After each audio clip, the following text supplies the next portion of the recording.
Uai, a ficha caiu. O papo delas é reto, direto e sem mimimi.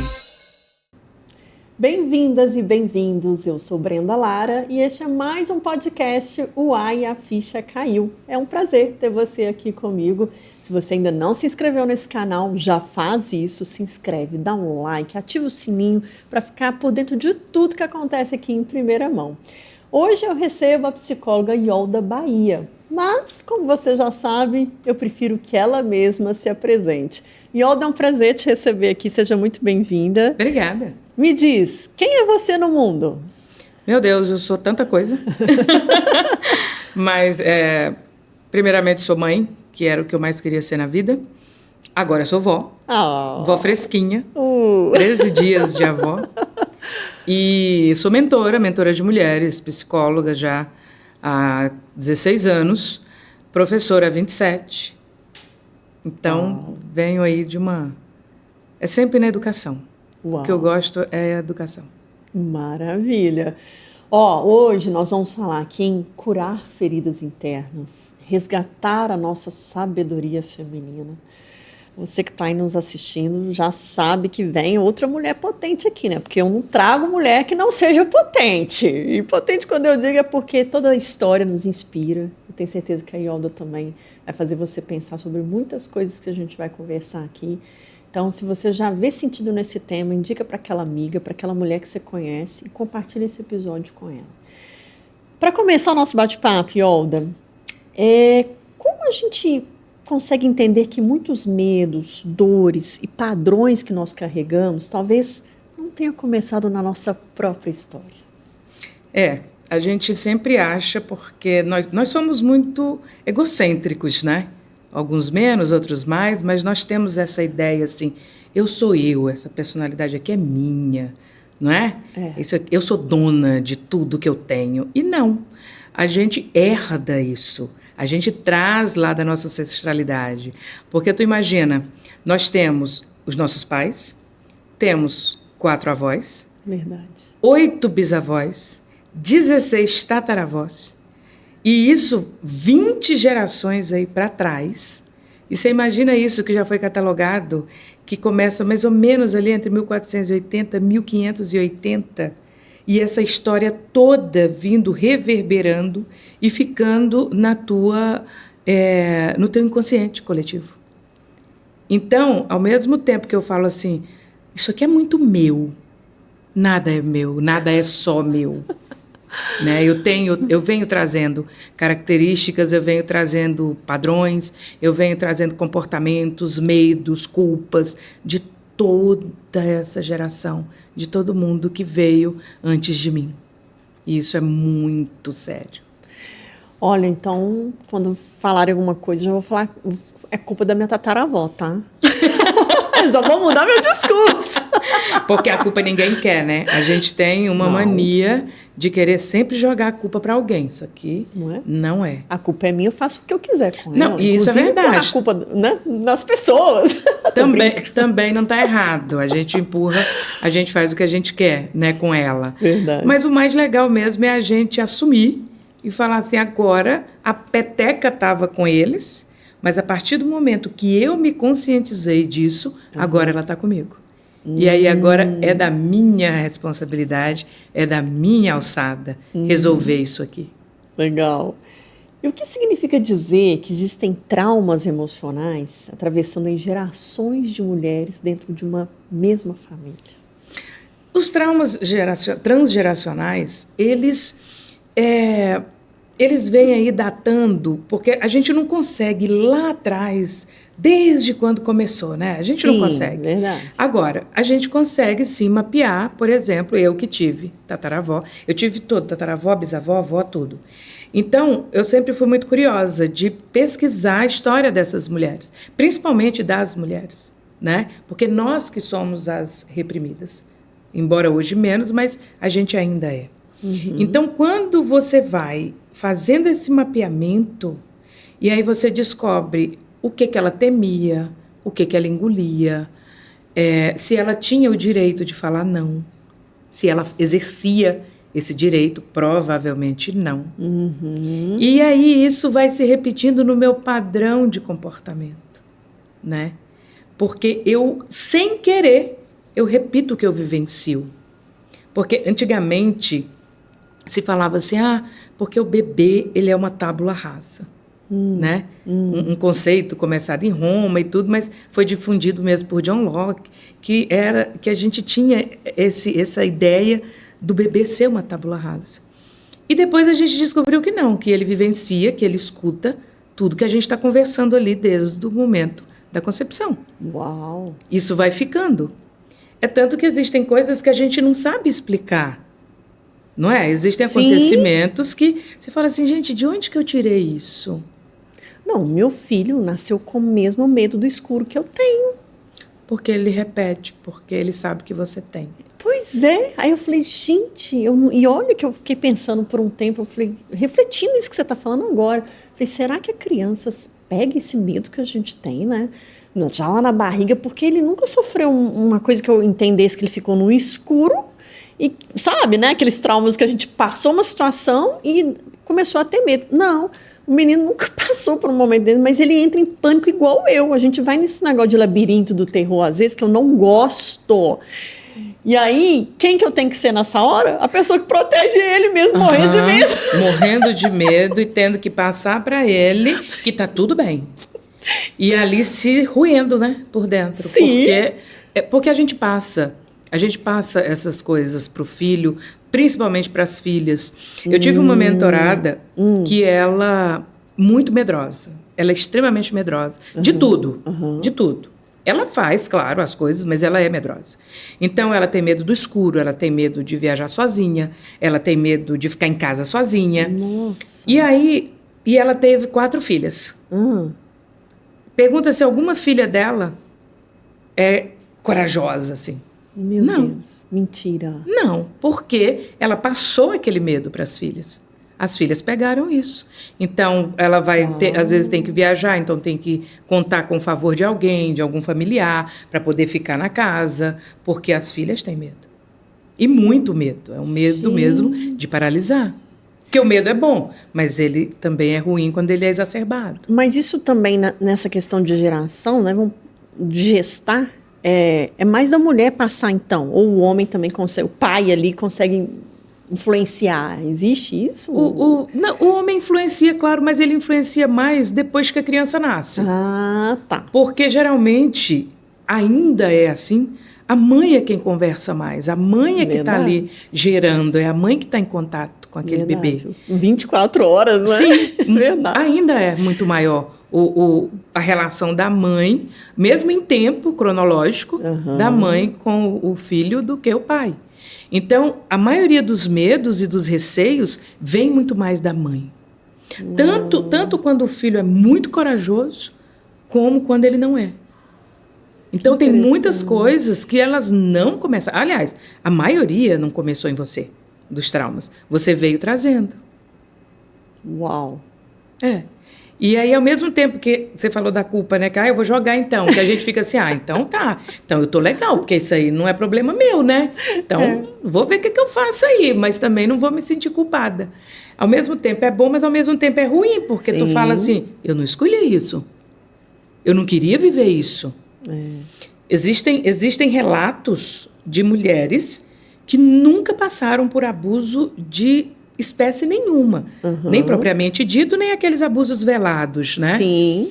E elas têm um medo indescritível e elas sentem, elas têm sensações de já terem sido abusadas. Uau. Aí, quando você vai fazer a pesquisa, é porque a mãe já foi, ou uma tia muito próxima, ou a avó. E aí, na hora em que você está criando aquela pessoa, sem querer você vai passando, porque você fala assim, cuidado. Você vai para o ponto de ônibus, toma cuidado, se tiver ninguém lá, você não fique. Olha, presta atenção quem está do lado. Sim. Tenta ficar sempre no claro. Não anda debaixo da calçada onde tem árvores. E ali você vai passando aquilo para a pessoa. Entendi. Ela nunca viveu, mas ao mesmo tempo ela está vivendo. E nós somos assim, né? Sim. Porque a mulher é mais vulnerável. É verdade. Não é? Sim. Me conta uma coisa, como que a ancestralidade feminina, né, influencia aí a forma como uma mulher ama, se posiciona, sente culpa ou ocupa espaços, né, pegando esse gancho que você está falando aí? Nós, meu Deus, porque condiciona tudo, né? O arquétipo feminino, a gente tem diversos, assim, né? Jung, isso é na teoria de Jung. Uhum. Eu gosto muito do Jung e gosto muito do Freud. Então, o Freud fala desse inconsciente, né? Que tudo que a gente vai reprimindo vai para o inconsciente. E Jung já fala desse inconsciente, já ele chama de sombra. Que tudo que eu rejeito, tudo que não é bem-vindo, o meu ego não gosta, então eu vou lá, coloco na sombra. Mas uma hora isso volta. Não é que na psicanálise a gente fala do retorno do recalcado, porque a gente recalcou aquilo. E aí, na hora que aquilo retorna em forma de trauma, em forma de medo, em forma de autossabotagem. Nós nos autossabotamos muito, muito mesmo, muito. E aí, isso impede que a gente, às vezes, alcance posições melhores. Isso nos impede que a gente vá atrás dos nossos sonhos. Porque tu imagina, não sei se tu já fez esse questionamento, eu fazia para minha mãe, sempre fiz para minha avó quando as tive. O que você desejava da vida? O que você queria para a sua vida? Quando você se posicionava no futuro, o que você via? Uhum. E o que você via corresponde ao que você vive hoje? Não. Não correspondia. Em nenhuma das duas. Né? A minha avó odiava mato. Casou com um agricultor. Uhum. Meu avô era louco por mato. Mas por escolha dela, foi escolha dela. Né? Ela era noiva, largou o noivo, que era da cidade, que ela gostava. Por uma paixão louca. Que ela disse que ela estava no noivado dela quando ela viu meu avô pela primeira vez. Mentira! Uhum. E foi amor à primeira vista. Ela não sabia de onde ele vinha, o nome dele, o que ele fazia. E meu avô também era noivo. Gente! E eles relatavam que a sensação, que o sentimento tinha sido similar. E aí ele não pensou, ele já foi lá, terminou com a noiva e falou: agora eu vou atrás daquela moça. Ele não sabia que ela estava indo para o noivado dela. Gente. E ela também falou que naquele momento o noivado dela durou 3 dias. Era o 2º dia de noivado. O 3º nem existiu. Porque ela já terminou ali. Sem nem saber, sabe? Se ia dar certo, Sim. Se ela ia conhecer aquele rapaz, enfim. Então aquilo a impediu de viver uma vida que ela realmente queria, que era viver na cidade. E esse noivo dela, ele era um político. Eu me lembro muito bem, ele era político. E quando ela o via na TV, ela ficava saudosa, sabe, daquilo. E ela falava, olha lá, se eu tivesse me casado com ele, hoje eu estaria morando em Brasília. Eu não estaria aqui. Tudo bem que eu não estou no mato, mas o meu marido me cobra porque eu não vou para lá, para a fazenda. Nossa Senhora. E minha mãe queria ser freira, mas ao mesmo tempo queria ser mãe. Né? Mas ela sempre viveu essa vida religiosa dela muito forte, é tanto que ela se formou em teologia também. Então ela sempre viveu, mas ela falava que ela queria ser freira. Mas como ela vivia naquele ambiente muito repressor, né, que era normal, sim. Década de 60, então ela se apaixonou pelo meu pai também sem saber. Olha a repetição. Olha a repetição. Ela viu meu pai numa festa e ela também tinha namorado. Ela largou o namorado porque ela mirou naquele cara, naquele homem, que ela também não sabia o nome, não sabia de onde vinha, que apito tocava, como dizia minha avó, e casou com ele. Ela namorou, noivou e casou em 3 meses. Uau! Então, as histórias, elas vão impedindo você de alcançar, porque elas se repetem. A minha tataravó, ela se casou muito cedo, ela era índia, se casou com um escravo africano. O filho desse africano, meu bisavô, se casou com uma outra mulher, mas também muito nova, muito jovem. A minha bisavó, bisavó da minha mãe, se casou com 13 anos. Nossa. A minha avó, mãe da minha mãe, se casou com 14. e a minha mãe se casou com 15. Eu dei uma pequena escapulida na época porque eu me casei com 18. Gente, tá, mas ok. Qual que é o caminho para a gente não conseguir repetir? Não digo que é bom nem ruim, mas assim, né? Esse ciclo aí que você está falando, você é o exemplo disso aí da sua família que você está relatando. Como é que a gente vai atrás da história? E como é que é isso, Yolda? Quando você sente um desconforto, de você não estar fazendo algo, você também às vezes não sabe que algo é esse. E geralmente você descobre na terapia mesmo, no autoconhecimento, que é o que eu faço muito nas minhas mentorias. É resgatar aquela mulher que se perdeu nessa repetição de história. Porque você só quebra esse ciclo quando você fala assim, cara, eu não quero isso aqui para mim. Por exemplo, vou falar de novo da minha família, porque tudo tem na tua família, na minha, na dele, tudo, literalmente tudo. Então, quando uma família ela não se divorcia, se a gente vai pensar em divórcio, aquilo já é uma quebra de padrão. É verdade. Porque as mulheres não se divorciaram porque elas tiveram medo. Antigamente, se divorciar era uma sentença de você ser excluída da sociedade. Verdade. Mas as mães, as avós, elas vão passando isso. E aí, quando você chega na sua posição, que você fala assim, eu quero me divorciar, aquilo vem como se você estivesse no meio de um vulcão em erupção. Porque a própria família começa a te julgar. Porque elas esperam, principalmente as mulheres, porque elas esperam que você repita aquilo, porque casamento, ele é indissolúvel até que a morte nos separe. Verdade. E aí você vai ser quem na sociedade? Sendo divorciada, e antigamente ainda era pior, porque você era largada do marido. Né? A mulher não tinha esse poder de escolha, de falar assim, eu estou querendo. Ela tinha que esperar o marido dar o pé na bunda dela. Verdade. E sabe-se lá que situações, né, que elas aguentavam. Né? Todas viveram situações horrorosas. E nem todas, porque eu vejo muito isso, você também deve ver, de pessoas falando assim, os meus avós. Eles continuaram casados até morrer. E os meus pais, eles ficaram casados até morrer. Mas em quais circunstâncias? Era o amor que estava unindo? Ou era o medo da vida lá fora que ninguém avisou, que ninguém contou, que ninguém mostrou que era possível? Não é? E quando a gente vai fazer essa análise, a gente vê que a opção B era a mais...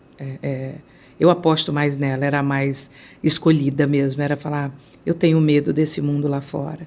E principalmente porque a gente era muito submissa, né? Muito. As mulheres eram muito submissas. Muitas mulheres faziam alguns trabalhos remunerados, mas eram trabalhos sempre em casa. Né? Vendia bolo, vendia crochê, vendia tricô, lavava uma roupa. Lavava, passava, né? Era assim. Não era um trabalho remunerado como o do homem. E aí, outro fator também que era muito preocupante, tinham muitos filhos. Como que eu vou criar esses filhos? Porque também, nem sempre, os pais recebiam de volta. Verdade. Eu não posso. Vão falar o quê de mim com uma filha largada dentro de casa? E aí, na hora em que eu hoje... E porque hoje a gente pensa assim, não, estamos no século XXI. Isso não existe mais. Não é? Existe. E muito. Ainda existe. E muito mesmo. É muito. Sabe, para o grau de instrução, para o grau de informação que hoje é disseminado, a gente ainda tem muito. Porque a pessoa não se descobriu como possuidora de uma força gigante e que ela consegue, sim. Eu tive uma mentorada há pouco tempo. Ela ficou 2 anos comigo. E ela sustentava a casa. Ou seja, sustentava o marido. Ele ficava mais em casa do que trabalhando. E mesmo quando ele estava trabalhando, ela sempre fez mais dinheiro do que ele. E quando ela pensou em divorciar, que foi quando ela veio para mim, ela falou, eu não sei se eu consigo. E isso era uma ideia dela? Não, não é. É transgeracional. Olha isso. Ninguém da família dela tinha passado por aquilo ainda. Ela era a primeira. Pensa. A gente está em 2026, então 2024. Pouco tempo. E ninguém tinha passado. E aí, à medida que você vai fazendo o trabalho, a pessoa vai falando assim, ué, peraí. Onde é que eu tô que eu não estou enxergando isso? Onde que eu estava? Como que eu aguentei isso tudo? Porque aguentou muita traição, aguentou muita violência psicológica, aguentou ser mãe sozinha, né? Sim. E aí a pessoa passou por tudo isso e não se sentia capaz. E é aí que você enxerga que tem aquela crença herdada de que ela não tem capacidade, você não consegue. Você necessita desse homem para validar a sua existência, para seguir a vida com você, para que você dê conta, para que você seja a ajudadora. Que é outra coisa também que é muito forte, principalmente nas pessoas religiosas. Eu sou católica, mas existem muitas coisas que eu não concordo. Que, por exemplo, que a mulher ela é uma ajudadora do homem. Mas e o tanto de homem que nem ajuda? E que você vem trazendo ali nas costas. Exato. E aí, mas na hora que eu descubro, na hora que eu me percebo, porque nesse momento o que a Maureen Murdock fala, né, no livro dela, que eu adoro, que a gente precisa descer, que é a descida da deusa. Descida da deusa. Né? Conte-me. Olha, eu até arrepio. Ui, conte-me. A gente precisa descer. Então, quando a gente está descendo, a gente está encarando nossos medos. A gente está encarando nossas dores. A gente está rompendo o silêncio que a gente foi silenciada por séculos. A gente rompe com tudo isso. E aí, quando a gente se levanta... sai de baixo! Sai de baixo. É outra história, é outra mulher. É um outro CPF, literalmente. Sabe? Quando as pessoas falam assim, gente, você mudou. Você mudou. Mas para eu subir, eu tive que descer bastante. Porque eu tive que engolir muita coisa. Eu tive que passar por muita coisa. Para eu poder hoje estar aqui e falar assim, hoje eu sou muito mais eu. Claro que com todas essas referências atrás de mim, que vieram primeiro, e que eu não tenho que culpar ninguém. Eu não tenho que culpar ninguém, Sim. Sabe? Por eu estar vivendo isso hoje, por elas terem me passado isso, porque tudo isso é um processo muito inconsciente. Elas não fazem de propósito. Quando a gente dá um conselho para um filho nosso, a gente não está falando para o mal dele. A gente quer, muito pelo contrário, a gente quer proteger, né? Verdade. E aí, mas claro, a gente também erra. Elas também erraram. Mas aí a gente não culpa e a gente honra, sabe? É nesse momento que a gente começa a se curar. Que a gente começa a romper com esses ciclos de repetição. Bacana. Sabe? É quando eu falo assim, cara, olha, isso aqui eu posso mudar. Eu tenho bagagem, eu tenho condições de romper com tudo isso. E aí ninguém te segura. É um caminho sem volta, né? Eu falo que eu amo conversar com terapeutas, por isso que elas vêm tanto no meu podcast. Por quê? Depois que você abre a cortina na vida da pessoa, é o que você falou, ela não consegue voltar mais para trás, né? Não tem como desver. É isso que você falou, desce a deusa.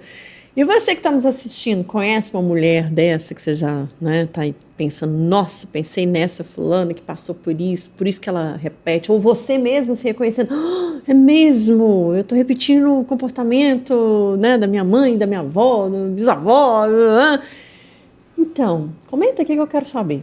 E já encaminha esse episódio aqui para essa amiga, essa mulher que você conhece que está repetindo aí essa mesma história e não sabendo por quê. Né? Aquela história de dedo podre não existe, ou não é? Não existe, mas o que as pessoas chamam de dedo podre é essa repetição de comportamento. Exato. Não é? Porque, gente, eu vou lembrando, tá? Eu vou lembrando dos casos. Por favor. Porque eu tive também a história de uma outra mãe que também só tinha filha. porque eu atendo muito mulher, né? Aham. E que o sonho dela era casar. E ela nunca tinha se casado. É mesmo? Não. Ela não tinha se casado. E aí, quando a gente foi fazer... Mas tinha, né? As filhas dela e tal. Quando a gente foi fazer o mapa dela, ninguém da família dela tinha se casado. Nem a mãe, nem a avó, nem a bisavó.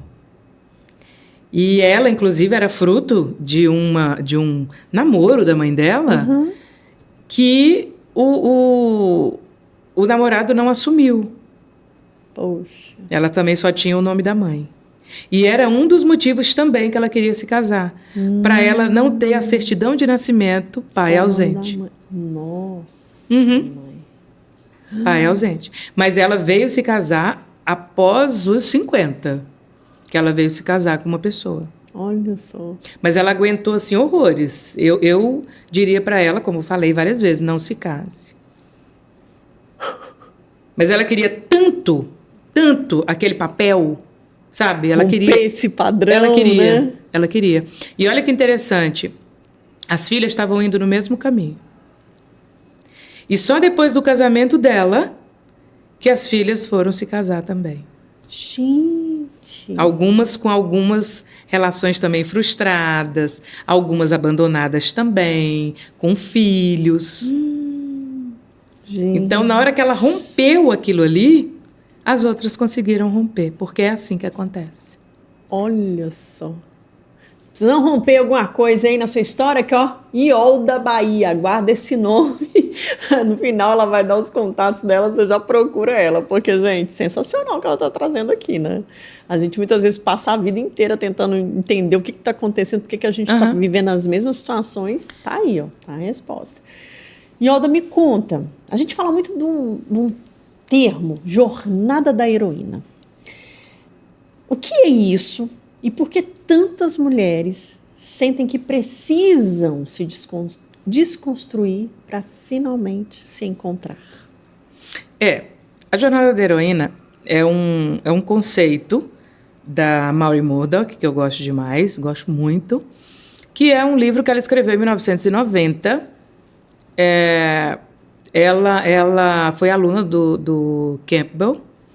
E ele tem a jornada do herói, né, que ele faz, que ele trouxe em 1949, no Herói de Mil Faces. Só que essa jornada é só masculina, a jornada dele. E ela, quando era aluna dele, ela começou a colocar ela começou a ficar intrigada, falou assim, mas por que a mulher não tem isso? Né? Por que eu sou o homem? Será que a jornada da mulher também ela é dessa mesma forma? Né? E ela começou a ficar incomodada, por isso que ela fez o contraponto, por isso que ela fez o livro. Né? E aí, porque, olha que interessante, para o homem, quando algo dá errado, foi o meio externo que atrapalhou. A culpa não é dele. Não fui eu. Isso aqui foi algo que aconteceu aí, no meio do caminho. Tinha uma pedra muito grande, eu não consegui remover, mas o problema foi da pedra, não foi meu que não tive força. Né? E a Maureen vem colocando... e o Joseph Campbell, ele falava o seguinte, que não podia, a mulher não podia ter essa jornada, que ela não precisava. Porque a mulher, ela já era o que estava no final da jornada do homem. Como se ela fosse um prêmio para o homem. Né? Que legal. E aí ela falou, gente, não. A mulher também tem a sua jornada. Né? E aí, a mulher, qual que é a mulher, quando ela erra, é culpa só dela. Não foram os filhos que não deram tempo, não foi a jornada excessiva de trabalho, né? Não foi ter tido uma criação castradora. Não. Está tudo em você, querida. O problema é todo seu. Você resolva. Né? E a gente, coisa que não tem lá na jornada do herói, a gente tem o fator espiritualidade. A gente tem muito isso. A gente é muito intuitiva, não é? Nós levamos muito mais isso em consideração, a nossa intuição, coisa que o homem não faz. E aí já começa por aí essa diferença. Então, a jornada da mulher, ela começa com muito sofrimento. E não muda, ela é sempre igual. A gente, depois que a gente sobe, que a gente vem como fênix renascendo das cinzas, menina, a gente já pastou muito. Muito, muito mesmo. Eu não vou dar spoiler, porque eu gosto muito e eu acho que as pessoas têm que ler. Ótimo. E você que está nos assistindo, tá gostando desse bate-papo aqui? Já deixa o seu like. Se não se inscreveu nesse canal, tá esperando do quê para se inscrever? Já ativa o seu sininho aí para você ficar por dentro de tudo que acontece aqui em primeira mão. E aproveitando esse momento, né, quero falar aqui da minha parceira no Ai, a Ficha Caiu, a MetLife. Se você é empreendedora, sabe que se você para, o negócio para junto com você, não existe salário garantido, estabilidade ou afastamento automático. Você é o motor da empresa e muitas vezes o sustento da casa, né? Agora a pergunta é simples. O que acontece com tudo isso se você não puder trabalhar por um tempo? Proteção financeira não é luxo, é gestão. Seguro de vida não é sobre morte, é sobre continuidade, garantir renda em caso de doença ou imprevisto, não precisar vender seu patrimônio às pressas e não deixar a família, empresa e funcionários desamparados. Você investe em estoque, marketing, crescimento, mas a vida de tudo é a base de tudo, né? É você. E a MetLife oferece uma proteção pensada para quem empreende, com coberturas que acompanham a sua realidade. Planejar proteção é maturidade empresarial. Empreendedora forte não confia na sorte, ela se antecipa. Porque o imprevisto não avisa. E quem depende de você não pode esperar. Se é importante para você, vamos proteger juntas. Faça como Yoda, que também está protegida, né, Yoda? Super. Super protegida. Arrependidíssima de não ter feito antes. Bom, chegou no tempo certo, né? É. Yoda, voltando para o nosso assunto aqui. A iniciação feminina ainda existe nos dias de hoje, né? Quais experiências que costumam marcar essa transição emocional da mulher? Olha, como sempre, como tudo da mulher marcado por dor, né? A iniciação feminina, ela vem primeiro com muita culpa. Nossa, não vem fala. Carregada de culpa. E aí é por isso que vem essa dor tremenda, porque eu me culpo por estar querendo o que eu estou querendo. Eu me culpo por, às vezes, achar que estou abandonando o meu filho. Eu me culpo quando eu quero me divorciar porque eu não vou dar aquela família tradicional para o meu filho e, às vezes, para corresponder às expectativas dos meus pais ou de outra pessoa referência para mim. Eu me culpo, às vezes, por não estar dentro de um padrão esperado, né? Que a gente sabe que principalmente as mulheres têm que estar seguindo um padrão ali, não sei o quê, não é? E isso é difícil para a gente romper. Então, não é fácil, não. Não é fácil essa iniciação. E a gente sempre acha assim que para eu romper com isso, eu tenho que rodar baiana, né? Ficar meio louca e brigar. Quando, na verdade, eu tenho que integrar. Né? Eu tenho que fazer uma integração com o meu feminino, porque quando é que a gente começa a se esquecer? É quando a gente assume mais um lado masculino. Verdade. Você já viu aquele negócio quando você está numa reunião que o povo fala assim, vamos pôr o pau na mesa? Tudo a referência é para o masculino. Né? E aí, a gente tem, todo mundo tem. Homem ou mulher, todo mundo tem os dois dentro de si. Não é? Mas o que a gente... não, que agora eu vou ser muito macho. Não, é você integrar, você saber receber bem o seu lado masculino, que é o lado do fazer, né? O gênero masculino, ele é o sol, a gente é a lua, a gente é o sentir. E isso tudo se completa, né? Isso não... Eu não acredito assim que cria impasse. Eu acredito que se completa, que é muito bom quando você fala assim, eu vou integrar o meu lado feminino com o meu lado masculino, sem esquecer nenhum e nem outro. Porque o feminino é lindo, né? Maravilhoso. Eu passei por isso. Tinha o meu lado masculino tão aflorado que eu esqueci de mim. É o que você falou, eu tô me vendo nessa situação. E quando eu tomei um tapa na cara da minha terapeuta, foi quando eu olhei pra mim e falei, é mesmo, eu parei de me cuidar. Eu sou mulher. Quem sou eu, né? E aí foi onde a chave virou e aí as coisas começaram a ficar mais claras, a cortina se abriu. E é normal, a gente se perde nesse caminho. A gente vai perdendo a nossa identidade aos poucos. Né? Porque, veja bem, quando você nasce, escolheram um nome para você, Brenda Lara. Não é? Mas ali onde você foi criada, as pessoas falam assim, a Brenda de fulano. Não é? Mas qual Brenda? A Brenda, filha de fulano. A Brenda do Wilson, a Brenda da Silvia. Aí você se casa, aí a sua identidade não é mais a Brenda, é a Brenda do seu marido. Verdade. Né? Aí depois que você tem filho, mas qual Brenda? A Brenda mãe de fulano. É verdade, Olga. Não é? Então, se a gente não for observando isso, a gente vai perdendo o nosso feminino. E a nossa identidade junto. E a gente tem que resgatar isso até morrer. Porque, fora a nossa ancestralidade, né, a gente, por ser mulher, a gente tem a nossa identidade sempre numa tentativa de ser apagada. Uau! Não é? Sempre. Nossa, verdade. Sempre querem apagar a nossa identidade. E acham que é exagero quando a gente fala uns negócios desses, né? Pois é. E não é porque a gente enxerga, a gente vê, não é? Porque, olha, dificilmente as pessoas fazem referência assim, fulano da Brenda.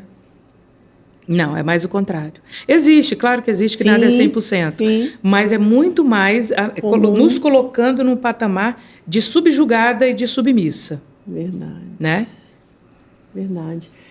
E como que a gente diferencia um trauma vivido diretamente de um trauma herdado emocionalmente da linhagem da família? Olha, quando você vivenciou algo, você pode falar com muito critério, falar, isso aqui, me aconteceu isso e isso, e eu sinto esses sintomas agora a partir desse momento.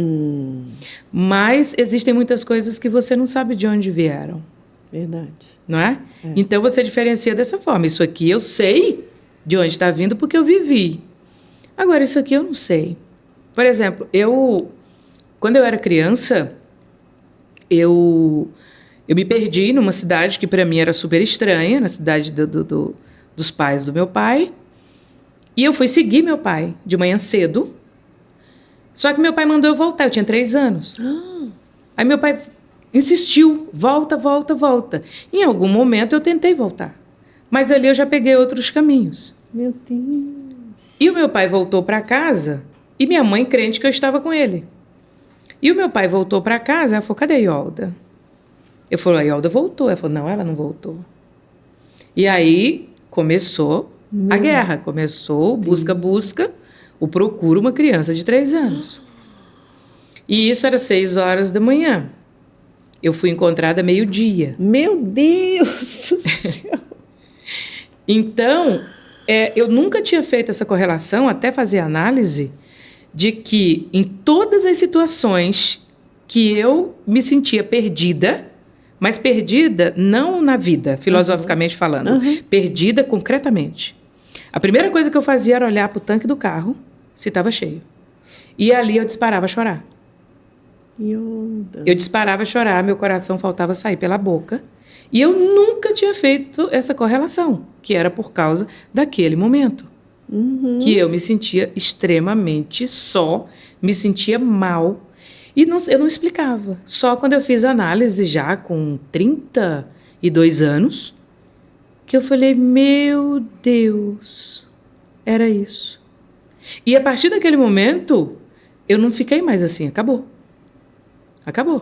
Hoje eu posso me perder no Japão, que eu tô ótima.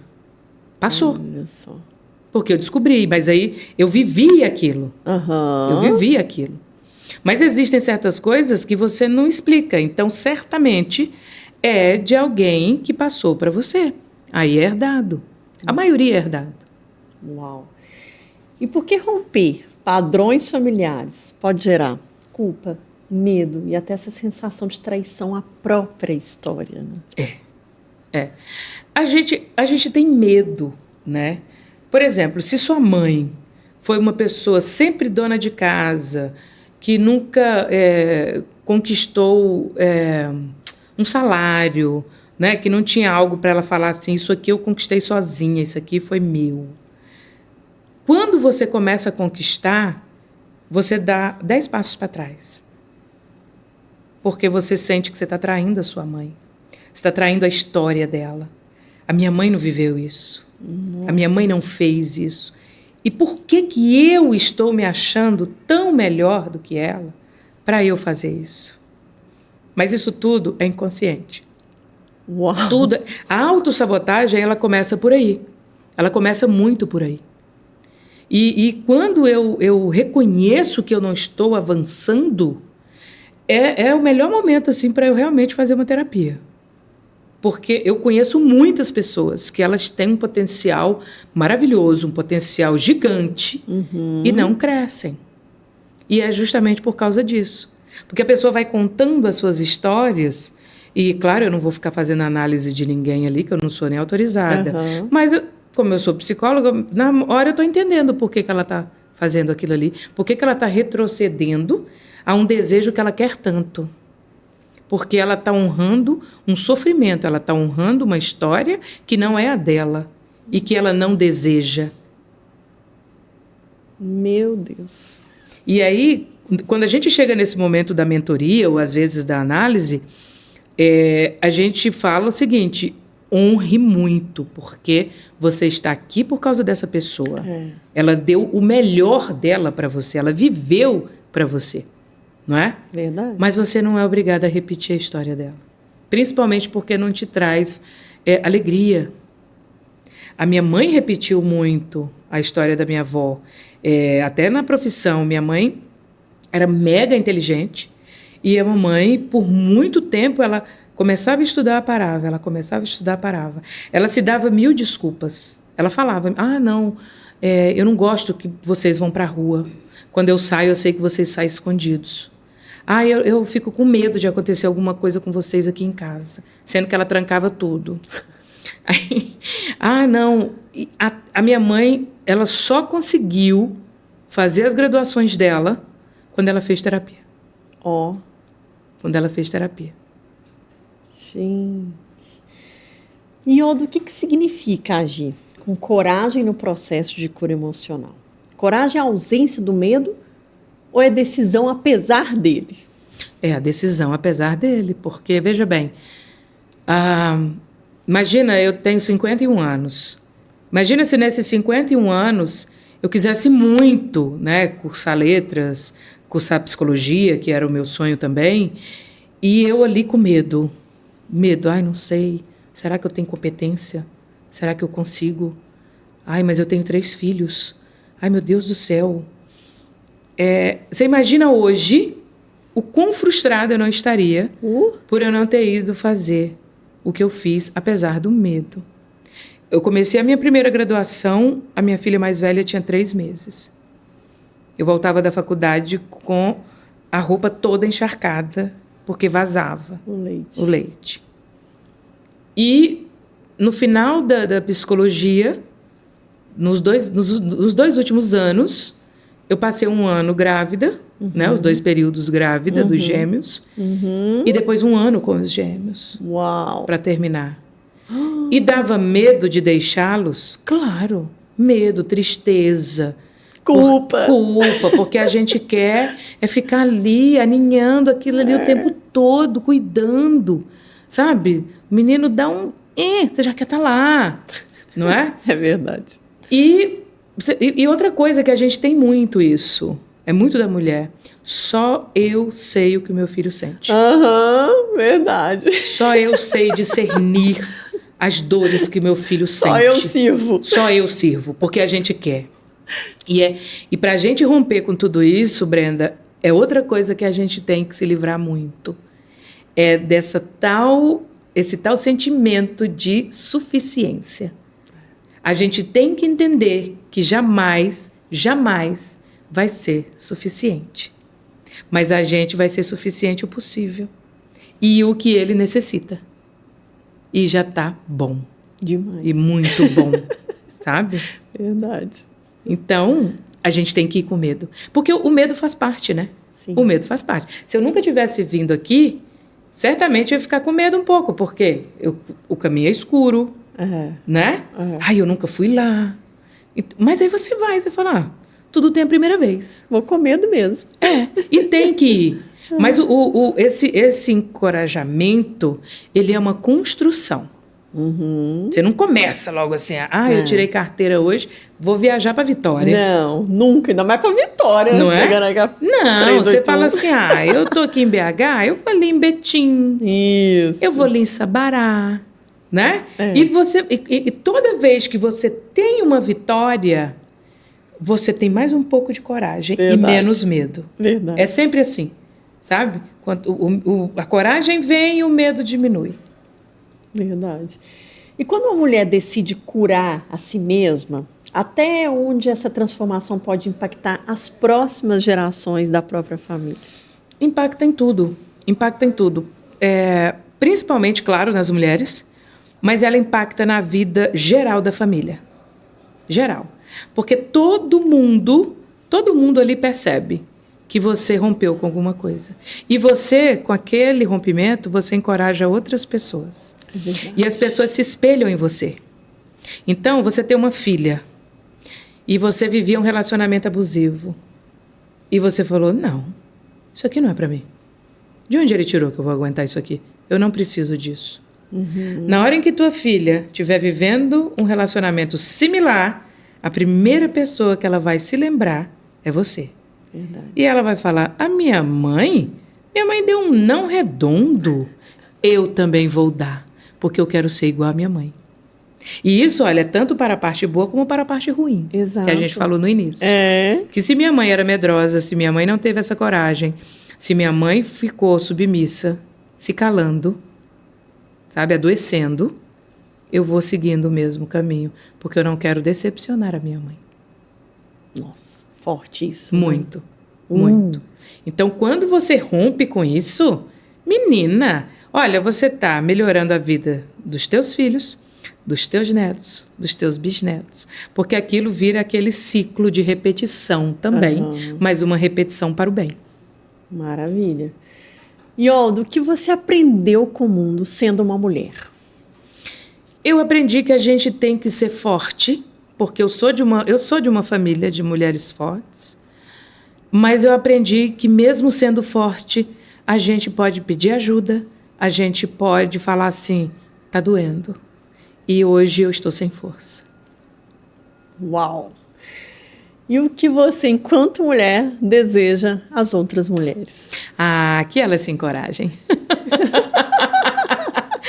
Que elas se encorajem, que elas tremam na base, mas que elas sigam sendo elas mesmas, sigam o que elas realmente querem para a vida delas, porque ninguém vive a nossa vida, né? Então, é isso que eu desejo. Inclusive, eu sempre fui aquela pessoa, ovelha negra, assim, para os maridos das amigas. Eu sempre fui muito temida. Sim. Toca aí, amiga. Por causa disso.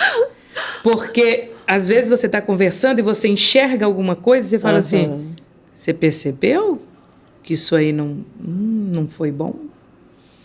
E aí, às vezes, porque existe aquela mulher que ela não sabe também mensurar o que ela leva para o marido e o que ela não leva. E aí ela fala, né? Iolda falou isso, isso, isso. Então, eu já tive casos de marido falar assim, eu não quero você com amizade com ela. Total. Porque tudo que tira aquela névoa dos nossos olhos, que tira o véu da frente dos nossos olhos, que abre a cortina, tudo isso é temível, né? Por quem está te subjugando. Exato. E quem insiste em deixar a cortina fechada. Exatamente, porque o sol, ao mesmo tempo que ele arde ali os olhos, ele traz uma luz danada.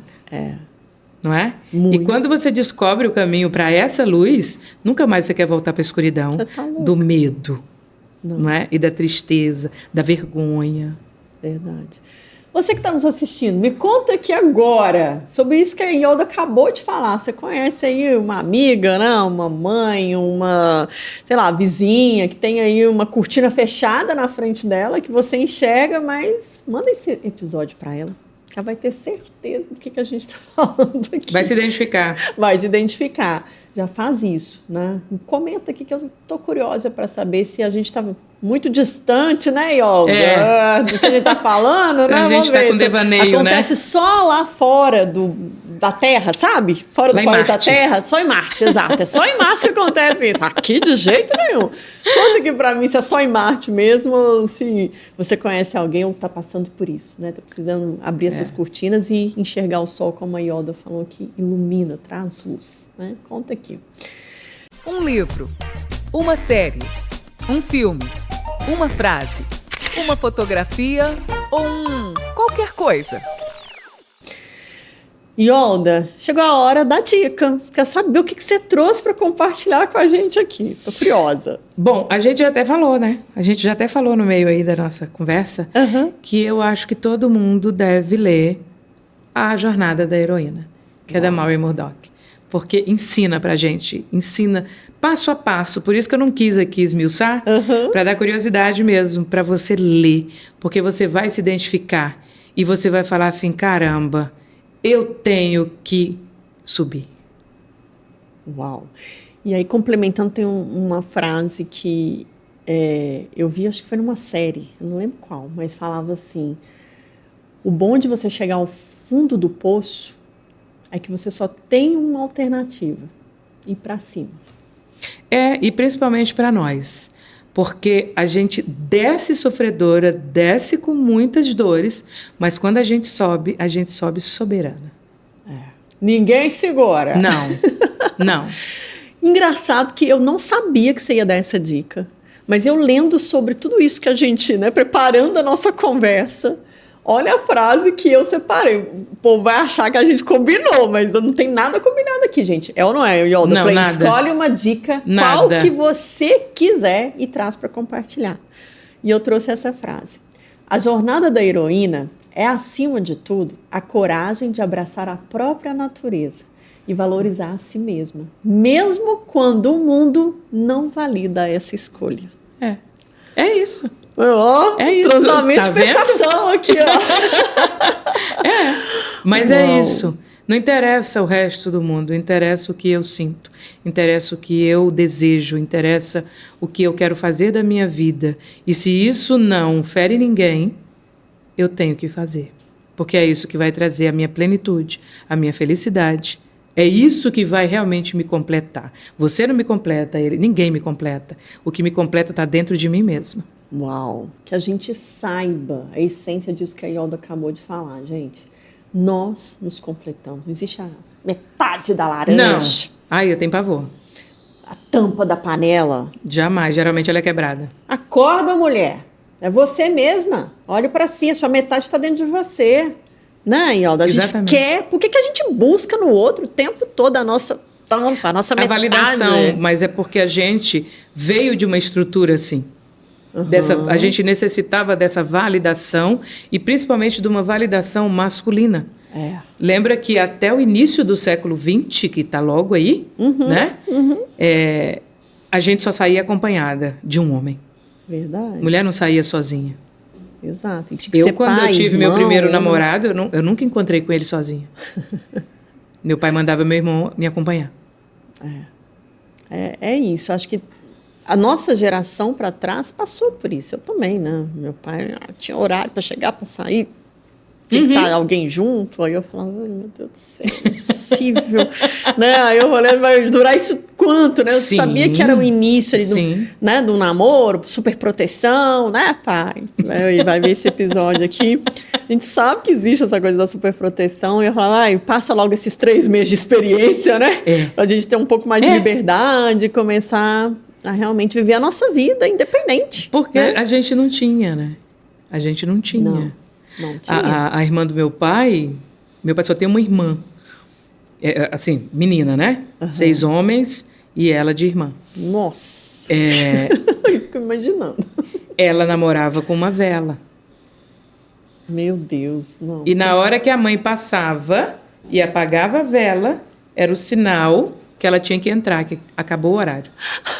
Eu achei que era vela quando a gente falava, tá velando ali Não. a pessoa, é vela, Vela mesmo, vela mesmo, literalmente. É daí que vem, então, esse termo. Não sei. Eu tô aqui velando. Mas É era a a vela. Ela acendia a vela na janela e aí ficava lá os dois, né? E também não era junto, não. Era só um próximo. numa cadeira, o outro na outra. Gente, é muita loucura. E ali eles conversavam, né? E na hora em que ela passava, era o sinal. Está na hora de ir embora. Você tem que ir embora agora. Olha, meu pai era tão protetor, eu vou ter que falar isso, pai, me desculpa. Mas quando eu comecei a namorar, eu também sou católica, né? E a gente sempre teve essa coisa de ir à missa. E a gente sempre ia no domingo de manhã, né? Porque aí o compromisso ali você já cumpria, né? Porque no final do dia, chama pra ir no casa de parentes, sai, aí você... E aí quando eu comecei a namorar, a primeira coisa que ele fez, mudou meu horário de missa. Olha pra você ver. Aí eu tinha que ir, meu namorado podia chegar às 7 horas da noite lá em casa. A gente ia à missa, que era 8, durava até umas 9h30, né? E 10 horas ele tinha que ir embora. Eu falei, uai, vou namorar 1h30 só? Que é isso? Se quiser. E se quiser, exatamente. Aí eu ficava, Jesus, não é possível, né? Porque eu não podia sair também, né? Não podia papar com as amigas. Era um contexto histórico. Aí eu falava, vou namorar. Hoje eu falo assim, meu Deus, eu namorei muito nova. Podia ter... Meu desejo era ter rodado o mundo, sabe? Antes, assim. Eu era a pessoa que queria pôr uma mochila nas costas e cair no mundo. Mas aí, ó, tá vendo? Pois é. Às vezes, se você tivesse feito a terapia lá antes, quando era solteira...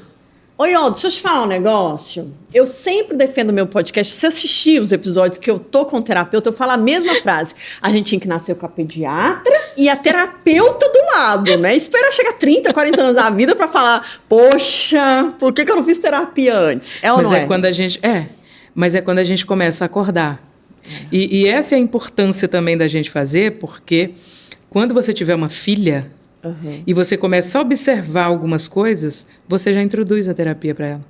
É verdade. Você já fala da terapia, da análise. Filha, vai lá, dá uma voltinha lá, fica uns meses lá com ela, porque faz uma diferença muito grande. Tá doido. Nossa. A minha filha mais velha, ela tem 31 anos, e a que foi mãe agora. Ah, lindeza. Que me deu minha netinha linda, Aurora. Ela falava uma coisa que eu admiro muito. Ela falava assim, mamãe, eu só vou ter filho no dia em que eu fizer dinheiro suficiente para eu sustentar sozinha. Uau! Porque se o marido for embora, se divorciar, se der pensão, se não der, não vai fazer diferença para mim. Eu vou ter condição de criar os meus filhos. Maravilhosa. E foi realmente quando a Aurora veio. Maravilhosa. Nossa, maravilhosa. É isso aí. Se a gente tivesse esse objetivo na vida, né, Iolda, a gente desenharia uma vida mais Mas lá atrás, eu coloquei ela na terapia, né? Porque ela teve um contraponto quando eu tive meus gêmeos. Quando eu tive meus gêmeos, ela falou assim, eu não quero mais filho. Eu não quero mais. Dá trabalho demais. Meu Deus. Meu Deus. Então ela teve 3 etapas assim de terapia, né? Porque você vai colocando, você fala assim, deixa eu ver se é isso mesmo que você quer, para você depois, porque eu conheço também pessoas que escolheram isso, eu não quero ser mãe, ok, tá tudo certo. E aí quando completam 40, 45, elas começam a enfrentar aquela batalha gigante de estimulação, né, Sim, de retirada de óvulo, verdade. aquele sofrimento terrível de bomba hormonal, para poder ter nem que seja um filho. Então, se você se conhecer, o quanto antes você se conhecer, você vai saber qual é o teu limite e você vai saber quais são os teus desejos genuínos. O que realmente você quer para a sua vida. Né? Os meus gêmeos vieram depois de 14 anos da minha filha mais velha. E muita gente, eu escutei isso muito, não foi pouco. Escapuliu? Nossa. E foi mega planejado. Foi super planejado. Mas você teve por quê? É de outro marido? Você casou de novo? Gente do céu. O que está acontecendo? Eu tenho um vizinho, ele também vai ver, porque eu vou mandar para ele, que quando eu falei para ele, eu amo Campari. Uhum. E aí um dia ele falou assim, eu fui dar a volta assim na porta da casa dele, fazer manobra, ele falou assim, ô Iolda, desce aí, desce aí. Aí eu falei, o que foi? Ele falou, comprei um Campari. Que dia que nós vamos tomar? Eu falei, aí vai demorar, agora eu não posso. Por quê? Eu falei, porque eu tô grávida. Ele falou, o quê? Ele levou um susto tremendo, tremendo. Minha barriga estava começando a aparecer assim com 5 meses. E aí ele falou, meu Deus! E a cara dele era assim, que triste. Aí ele falou, e qual o sexo? Eu falei, eu sou uma pessoa de fartura, é um de cada. Aí ele falou assim, o quê? Por que você engravidou de 2? Eu falei, Jesus amado. Meu Deus do céu! Aí eu falei, calma, você não é o pai. Boa!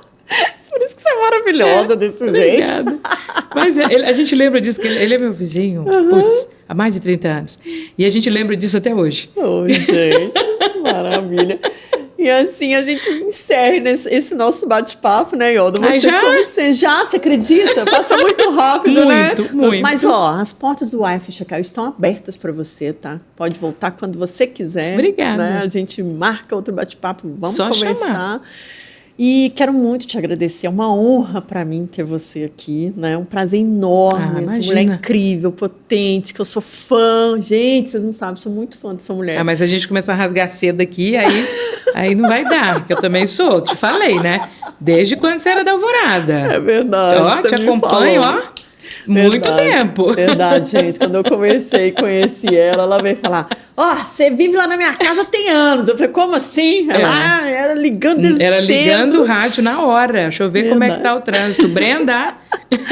O rádio, eu falo que eu amo o rádio por causa disso, eu também. né? Que ele aproxima muito a gente de pessoas que a gente nem imagina. E depois de não estar mais na rádio, e a voz tem ecoa. Esse carinho. É verdade. Você bater assim, a voz ecoa. Te conheço. É muito gostoso. Então, assim, é uma honra ter você. Volte sempre, tá?